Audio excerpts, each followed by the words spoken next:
Hello guys! Welcome back again sa aking YouTube channel. Ngayong araw magluluto tayo ng isa sa mga classic food na lutong Pinoy. Ang masarap at masustansyang ginisang munggo. Perfect ito sa tag-ulan o kahit anong araw na gusto mo ng comfort food. Tara, simulan na natin. So ang mga kakailanganin natin guys ay isang tasa ng munggo, 4 na tasa ng tubig, bawang, sibuyas, optional ang kamatis, or kung meron kang hipon, mas okay, pero ang hinalo natin dito ay pork, then malunggay. So, kailangan mo rin ng 2 kutsara ng mantika at saka pampalasa na patis, optional din ang paminta. So, ang unang step na gagawin natin ay pakukuluan natin ang munggo. So, dapat hugasan mo ang munggo at ilagay ito sa kaldero kasama ng tubig na pinukulaan hanggang lumambot. So, karaniwan aabutin ito ng mga 22 hanggang 30 minuto, pero kasi ang ginawa namin dito ay nilagay na lang namin siya sa pressure cooker.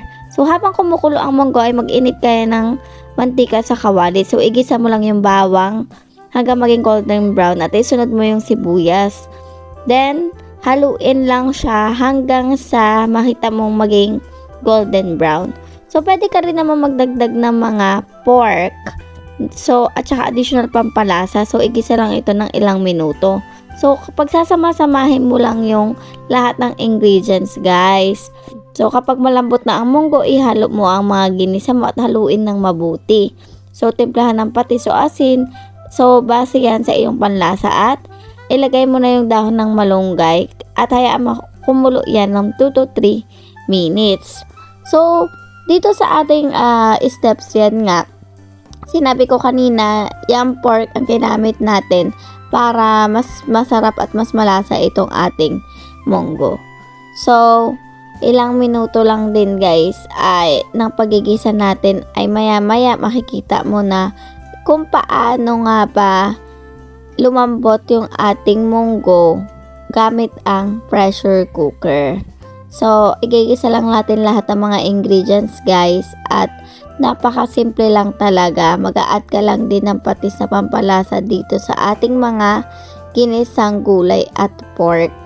So, habang ginagawa natin yan guys ay natapos na kumulo o lumambot doon sa pressure cooker yung ating munggo.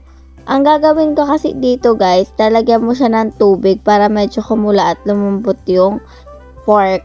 So, eto na nga guys. Makita nyo doon ay sinalin na natin guys yung mga ginisa nating pork dito sa may pressure cooker.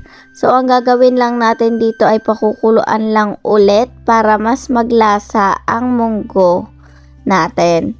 So, yan. Ihalo-halo lang natin yan guys. Actually, diba, sobrang dali lang ng steps kung may pressure cooker kayo. So, ililink ko na lang sa baba guys kung saan namin nabili itong pressure cooker.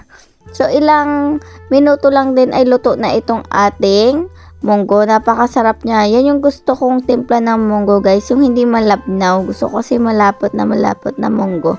Then, after nyan ay ilalagay nyo na guys yung ating dahon ng ampalaya para mas maging malasa at masustansya. So, ito na yung ating munggo. Ready to serve na!